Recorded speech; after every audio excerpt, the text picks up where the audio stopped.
Hi guys, so today we are having a look at a brush shampoo from Spectrum, who have jumped on the unicorn bandwagon with this unusual looking bottle of brush shampoo. So it's called Liquid Magic. It comes in a wee bag as well. I picked this up in Boots. It is cruelty free, it's vegan, and it's candy floss scented. So yeah. It is $14.99 and you only get 150 mils. It's not, that makes me cringe a little bit. But anyway, it does indeed have a sweet kind of candy floss vanilla scent. It's got this bottle. I cleaned some brushes with it last night, so let's see how that process went. Okay, so this is what I'm going to be testing out the brush shampoo on. So I've got a range of brushes and a sponge. I'm going to start with my Nancy Flawless Foundation brush. Now, I actually find that these come up best when I wash them with like the spray and a bit of kitchen paper. But, you know, we're testing out a brush shampoo. We're going to use a variety of bristles and products. So this is a artificial or synthetic bristled brush, and it's got cream product on it.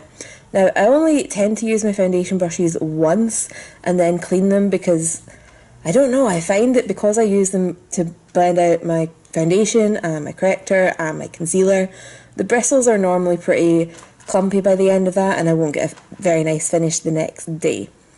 So we've cleaned once, and as you can see there's still quite a lot of staining on the bristles.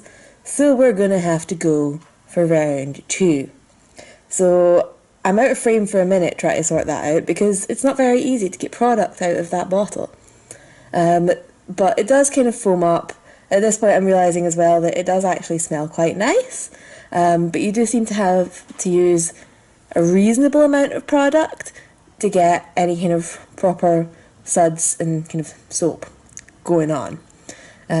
So let's see, we've had round 2 and we're still fairly stained. I'm still seeing kind of like product in the water that I'm squeezing out, and the bristles are still kind of more clumpy than I'd like to see them. So we're actually going to have to go for round 3. So by this point I feel like I've used quite a bit of product on this one brush. Possibly just shy of a teaspoon, which I guess is about 5 millilitres. I think there's 150 in this bottle. So I've used, what? Oh my god, I can't do maths anymore. Yeah, I've used like 2 or 3% possibly of the bottle on one brush. So that's kind of not a very good ratio. But at this point, I feel like I really want to move on to another brush, but I'm stubborn and we're going for it again.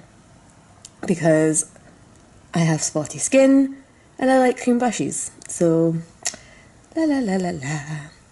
I'm running out of things to say. Well, hey, look, it finally kind of looks sort of clean. And by this point I'm already fed up of washing brushes and want to be done, but I have a lot more to do. So next one we're trying for camera is my blusher brush. This is a natural haired brush. I also think this is a good one for testing brush cleaners because it's got white hairs and it's generally quite difficult to get them clean. So here you can see the kind of battle trying to get product out of this bottle. It doesn't squeeze particularly well, and even though it's obviously stored so that the product flows to the opening, still doesn't really come out that easily. I wish I'd tilted my hand a little bit better so you guys could see this a little bit more. But this brush, it came up really nicely, really quickly. So at this point I started to think, okay, so it's good at cleaning powders. Or possibly it's just better at natural bristled brushes. But here we have a synthetic brush that I have powder on. So this is an eyeshadow brush that I use every single day on my kind of brow bone area, and sometimes to kind of like clean up around if I've blended too high or out of shape. So it's usually only got pale shadow on it, but every so often when I'm washing it, bit of dark comes out. So again, this looked like it came up really nice and quickly, but as I was squeezing it, I noticed quite a lot of dark pigment coming out. And, you know, I kept rinsing and kept squeezing and kept seeing it, which I'm going to say at this point I was a little bit concerned, because if you've seen my my Real Techniques brush shampoo review, this brush, the dye actually started getting stripped out of it by the brush shampoo and stained one of my other brushes for the next morning. But, you know, it came up relatively clean. Here we have another synthetic brush. This is actually the one I use for my brows, and lately I've been using the brow cushion from Makeup Revolution. So again, it's a kind of more of a liquidy product than a cream, but it still seems to be having a little bit of trouble with this. I ended up actually going in with my nails and trying to scrape off some of the product, and I still had to go in for a second round of shampoo on such a titchy brush, which I'm not used to doing. So I don't really know how long this brush shampoo would last you, especially if you're a professional and, you know, you have to clean your brushes after every client and you've probably got quite a large collection of brushes. So that one did come up clean, it just took 2 goes and my nails. So next we have a Spectrum brush from the actual brand that make the shampoo. So I can't remember if this is a synthetic or a natural bristle brush. I want to say it's synthetic just because of the kind of colour fade on it, but it was powder product, and I used this for black eyeshadow, which is usually a pest for staining, so again, good for testing. But as you can see, it came up quite nicely, very quickly. So at this point, I'm definitely thinking it's good for powder products. So while it's advertised as a brush shampoo, I definitely wanted to see how it would cope with a sponge. So this is just my Pound Shop version of the Beauty Blender. So I'm getting it on there. I found it much harder to get this to kind of like soak up than, you know, with the brushes. So it was quite irritating. I almost felt like I was starting to like really mangle this sponge. But I can see some product coming out, but it's not perfectly clean in one go, but what Beauty Blender ever is. So I do definitely go for a second round with this one. Yeah, you can definitely see the staining on that. And that doesn't even look the colour of my foundation. Has anybody else noticed that? You use your foundation on your beauty blenders and then you've got stains that are completely different colours. So I just tried like pouring this directly on. I kind of felt like I was putting syrup on an ice cream, which was a slightly strange sensation. So I tried to focus just on the stained area this time. I don't know why I think my hand's like a good washboard, but well, yeah. So I then tried giving it a bit of a squeeze as well, try and work it through a little bit. And rinsing, rinsing, rinsing.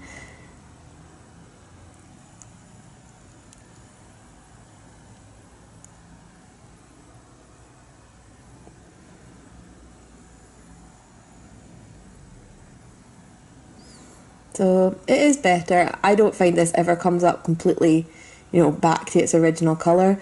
I think it is just stained, but that doesn't necessarily mean it's dirty. But we're still going to have another round just to see if I can get it to come up a little bit better again. So yeah, it got a little bit slippery. It went for an escape.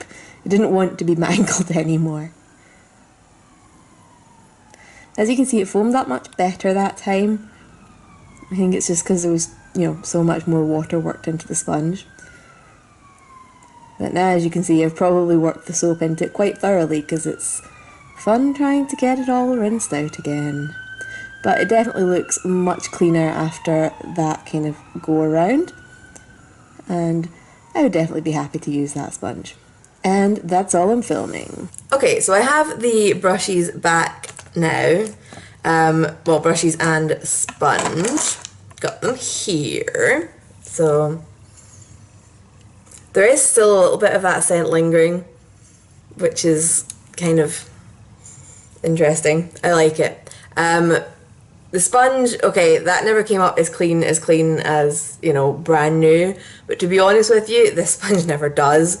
See, because it's not got any kind of like dyes or pigment of its own, unlike, for example, the Pink Beauty Blender, stains just show up like crazy on this. It is still damp, but it doesn't feel like the shampoo has done any damage to it. Last time I reviewed a brush shampoo I used on my Beauty Blender, and it was really, really harsh, and it felt like it had started to disintegrate the materials in it. So let's see. My brushes all feel soft. They are all clean. That is a good thing. Using this, my general kind of consensus and thoughts on it. Sorry, I just realised there's something on my brush and I don't know what it is. Blah. Okay, so first off, let's talk about the packaging. So this isn't a particularly squeezy bottle, so you kind of have to wait for the product to just come out on its own, which means it's kind of hard to control how much you're using, which means you might go through more of this than you want to, which at $14.99 is not really something that I would want to do. I felt like it struggled a bit more with like cream products than with powders. So my foundation brush, we had to clean it like what, 3 times? I will say my other foundation brush, because I have 2 of these, I put on a really, really quite large blob of this, and I actually cleaned in one go. But of course I wasn't filming at that point, so there is that. So definitely if you're having trouble getting a cream or foundation product off, then a more generous helping is going to help you along.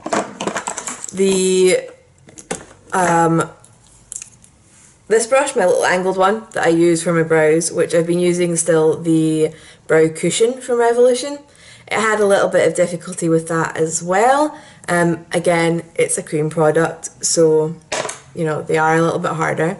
These 3 guys were all powder brushes, so we've got some kind of natural bristles and some synthetic bristles, and it seems to have done a good job on both of those.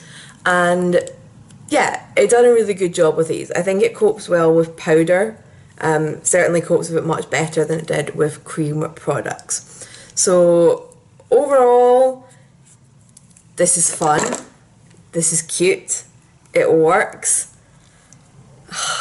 I don't think I can like full on recommend it just because of the price. I don't think it's going to last that long for what it costs, and there's just so many other options out there. I'm actually leaving to go on holiday tomorrow, and you know when you go to like a hotel and they've got those little white bars of soap, you know, the little really, really cheap ones, they're actually brilliant for cleaning your brushes, so I'm probably going to pick up a couple of them, and that will be me stocked up on brush cleaner for a while. But certainly if you're completely addicted to unicorns, love the scent of cotton candy, you know, it's gonna work. It's just maybe not the wisest choice financially, shall we say. So if you've got any questions about this, please leave them down below and I will get back to you, and I will see you guys on the next one.